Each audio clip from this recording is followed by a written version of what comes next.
কিতাব প্রমাণ করেন একদিন নবী করিম সাল্লাল্লাহু আলাইহি ওয়াসাল্লাম মসজিদ নববীর মধ্যে নামাজ পড়তেন যান নাই, ফজরের নামাজ পড়তে যান নাই রে বন্ধু।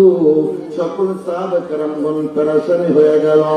আবু বকর সিদ্দিক রাদিয়াল্লাহু তাআলা আনহু বলে, ওমর ওসমান আলী রে, ও বেলাল, আল্লাহর নবী দিয়ে কোন মসজিদে নববীর মধ্যে আসে না।